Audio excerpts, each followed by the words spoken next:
So big boss ఇంకొక 2 వారాలు ఉంది. సో ఇక ఎలా అవ్వబోతుందని ఫినిష్ అవ్వబోతుంది అనుకుంటున్నారు? ఫినిషింగ్ ఏమో కానీ బ్రదర్, నిన్న ఎపిసోడ్ చాలా వరస్ట్ అయిపోయింది బ్రదర్. నేను మొన్నటి వరకు కూడా పొగిడాను ఈ సీజన్ని.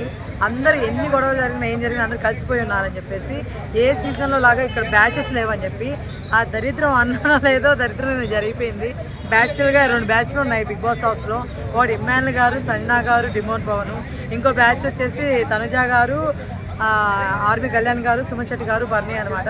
సో బట్ ఇక్కడ ఈ ముగ్గురు ఏంటంటే ఇక్కడ ఈ ముగ్గురులో వచ్చి ఇమ్మాన్యుల్ గారు తోపే, సంజయ్ గారు తోపే, డిమోన్ పవన్ తోపే. ఇది ముగ్గురు తోపులా అనుకుంటారు. బట్ ఇక్కడ ఇంకో బ్యాచ్ ఉంది చూడు, అక్కడ మాత్రం తనుజ గారు మాత్రమే తోపు. ఆమె చుట్టే నడుస్తుంది మిగతా మొత్తం. అర్థమవుతుంది. అది నేను ఈ మాట అంటున్నా అంటే తనుజ గారిని ఉద్దేశించానట్లేదు. ఈ మాట ఎవరి గురించి అంటున్నా అంటే లైక్ నేను బర్నీ కానీ సంజన గారు నిలబెట్టారబ్బా, వాళ్ళలో ఒకరికి ఇవ్వాలి 0 అనేది. సో మాట మాట్లాడతాను. గేమ్ ఎవరు ఆడుతున్నారు స్టార్టింగ్ నుంచి కళ్ళు పెట్టుకొని చూసేవాడు ఎవరికైనా తెలుసు. సంజన గారు గేమ్ ఆడుతున్నారు బర్నీ గారి కంటే. ఈ విషయం మైండ్ దొబ్బిందా అందరికీ? కాదు కదా. మరి అలాంటప్పుడు మీరు ఎలా ఇస్తారు? మీరు ఎవరికి సంజన గారికి 0 ఎలా ఇస్తారు? బర్నీ గారికి ఆట ఆడుతున్నారు ఎలా ఇస్తారు? బాస్ రీజన్ చెప్పేసినారు అబ్బా. నాకైతే అస్సలు నచ్చలేదు, నేను చెప్తున్నాను. వరస్ట్ది ఇంక నిజంగా నిన్న మాత్రం. ఎందుకంటే సుమన్ శెట్టి గారు చెప్పిన రీజన్ ఏంటి తెలుసా? గేమ్ ముందు నుంచి ఆడుతుంది సంజన కాదండి బన్నీ గారు. అలాంటప్పుడు మీరు సంజన గారికి ఎలా ఇస్తానని అన్నాడు. అయ్యా సుమన్ శెట్టి గారు, మీరు గేమ్లో ఉన్నారా, బిగ్ బాస్ హౌస్లో ఉన్నారా, లేకపోతే ఇంకెక్కడైనా ఉన్నారా, ఊహల్లో ఏమన్నా ఉన్నారా? నాకు అర్థం కావట్లేదు. గేమ్ చూడట్లేదా మీరు? సరే ఇది పక్కన పెడదాం. సుమన్ శెట్టి గారు పక్కన పెడితే ఈయన ఆర్మీ కళ్యాణ్ గారికి లాస్ట్ ఛాన్స్ అబ్బా. వీరిద్దరు టై అయింది, సంజన గారికి మన బర్నీ గారికి. వీరిద్దరు టై అయినప్పుడు ఆర్మీ కళ్యాణ్ గారు ఉన్నారు. అసలు నేను 2వ సైడ్ అంటే కాసేపు సెకండ్స్ లో కూడా నేను థింక్ చేసుకోలేదు బాబా ఎవరికి ఇస్తారు ఇప్పుడు ఈయన అన్న సీన్ కూడా లేదు నాకైతే మైండ్ లో. ఏం తెలుసా డైరెక్ట్ నాకు తెలుసు తనుజ గారి వైపు ఉండాలి, ఆయన తప్పదు కాబట్టి బర్నీ గారికి ఇచ్చేసారు. అర్థమవుతుందా? చాలా వరస్ట్. మొన్నేమో రీతు గారిని తీసేస్తారు ఎలిమినేషన్. ఆమె టాప్ 5 లో ఉండాల్సిన ఆమె ఇప్పుడు తీసేస్తున్నారు. ఏం జరుగుతుంది అబ్బా బిగ్ బాస్ హౌస్ లో? ఏమైపోతున్నారు మీరు? అది కాదండి. అయితే నిన్న జరిగిన గేమ్లో ఇమాన్యుల్ గారు అటు మాట్లాడారు ఇటు మాట్లాడారు. ఇమాన్యుల్కి కూడా కళ్యాణ్ సపోర్ట్ చేశాడు. మరి దాని మీద కూడా ఒకసారి మాట్లాడచ్చు కదా.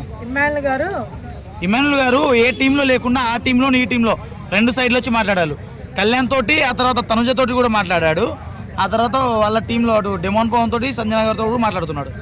అటు ఇటు 2 వైపులా కాలు పెడుతున్నాడు. మీరేమంటారు? మీకు అదే చెప్తున్నానండి. ఇటువైపు కాలు పెట్టడానికి కారణం వీళ్ళని ఎవరైనా వచ్చేసి ఏమన్నా మ్యానిపులేట్ చేస్తారని. అటువైపు కాలు పెట్టడానికి కారణం అక్కడ అసలు ఏం జరుగుతుందో తెలుసుకోవడానికి. అంతే తప్ప వాళ్ళతో ఏదో కలిపేసుకొని ఏదో చేసేద్దామని అయితే కాదు. అలా ఉన్నోడైతే అసలు వీళ్ళిద్దరు సైడ్ ఉండడు. ఓకేనా? ఇది ఒక ఫస్ట్ విషయం. నెక్స్ట్ ఇమ్మాన్యుల్ గారు ఒకటి చిన్న పాయింట్ అనేది, అది గేమర్కి ఉండాల్సిన లక్షణం కాదట్లేదు, కానీ అది నాకు సెల్ఫిష్గా అనిపిస్తుంది.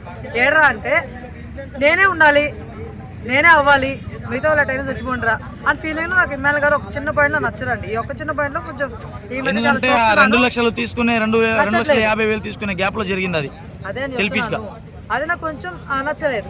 బట్ ఇదో ప్రాపర్ ఎపిసోడ్ చూసినా ఇంకా కూడా చెప్తాను నేను. ఇంకా కూడా ఉంది, ఈ రోజు కూడా ఉంది, చూద్దాము, అది కూడా చెప్తాను. బట్ నేను ఏమంటానంటే అది ఆయన చేసేది ఏంటి, గేమ్ కోసం వెళ్తున్నాడు తప్ప ఒకనేది ఇది చేయాలని ఇంకోటి ఇది చేయాలని కాదు. కాబట్టి నాకు ఆ చిన్న పాయింట్లు అయితే నాకు నచ్చలేదు ఇమ్మాన్యుల్ గారు. మీరు అన్నట్టు ఆ పాయింట్ అయితే నాకు నచ్చలేదు ఇమ్మాన్యుల్ గారు. కానీ నేనేమంటానంటే నిన్న జరిగింది మాత్రం రాంగ్ అండి. మీరు ఇమ్మాన్యుల్ గారితో చూస్తున్నారేమో, అది నాకు ఎపిసోడ్ ఎండింగ్లో జరిగిన ఇష్యూ. ఎపిసోడ్ మొత్తం జరిగిన ఇష్యూలో ఏం జరిగింది అర్థమవుతుందా? బర్నీ గారికి ఆ లెవెల్లో ఎందుకు సపోర్ట్ చేస్తున్నారు? మాటి ప్రోడక్ట్ అంట కదా బర్నీ గారు సపోర్ట్ చేస్తున్నారు. తనుజ అన్నారండి, అయ్యారు కదా. ఆర్మీ కళ్యాణ్ గారు కూడా ప్రోడక్ట్ ఏం మర్చిపోయారా? ప్రోడక్ట్ అంటే అట్లా కాదండి. గేమ్ తరపున గేమ్ ఆడి బిడ్ అవ్వడం వేరు, కానీ గేమ్ ఆడక ముందే ప్రోడక్ట్ బిడ్ అనుకోవడం వేరు కదా. ఇప్పుడు తనుజ గారు స్టార్టింగ్ నుంచి ఉంది కాబట్టి బిడ్ అన్నారు కదా మీరు. మరి గేమ్ ఆడినాక బిడ్ అన్నారు కదా, అంటే ఇప్పుడు మధ్యలోనే ఆడాడు కళ్యాణ్, ముందు నుంచి ఆడలేదా? మరి గేమ్ ఆడి అది కాదండి, గేమ్ ఆడి బిడ్ అయ్యాడు ఎండింగ్ వచ్చేసరికి. కానీ తనుజ గారు రాగానే బెట్ కళ్యాణ్ అయిపోయింది. గారు ఇప్పటికిప్పుడు పెట్టేందుకు అయ్యాడు, ముందు నుంచి ఎందుకు అవ్వలేదు? మంచిగా ఆడుతున్నాడు కాబట్టి. అంటే ఇప్పుడు ఫస్ట్ నుంచి ఆడలేదా? ఇప్పుడు గేమ్ రేస్ లో ఉన్నాడండి, ఆయన కప్పు రేస్ లో ఉన్నాడు. సార్ నేను అనేది కూడా అదే, ముందు నుంచి ఆడలేదా మరి ఆయన విన్నింగ్ రేస్ లో ఉన్నాడు కదా. సో ఇప్పుడు ఆడి ఇప్పుడు బిట్ అయిపోయాడు సడన్ గా, అంతే అంతే అంటారు. సో ముందు నుంచి ఆడలేదు ఆర్మీ కళ్యాణ్ గారు, ముందు నుంచి ఆడాడు, ఫస్ట్ 2 వారాలు ఆడలేదు అంతే. ముందు నుంచి ఆడలేదు ఆర్మీ కళ్యాణ్ గారు, ఇప్పుడే ఆడి విన్నింగ్ రేస్ లో ఉన్నారు కాబట్టి ఆయన పెట్టేయడని చెప్తున్నారు మనోళ్ళు. కానీ నేనేమన్నానంటే బిడ్డ గడ్డలు కాదు ఇక్కడ విషయం, జనాలు ఎక్కడ హైప్ తెప్పించారంటే వాళ్ళు తెప్పించేస్తా ఉన్నారు. వాళ్ళకి 10% ఇస్తే చాలు జనాలు, మనోళ్ళు ఏంటంటే 200 చేసేస్తున్నారు. అది కాదండి, భరణి గారిని ఎలిమినేట్ చేయకుండా ఎవరు సుమన్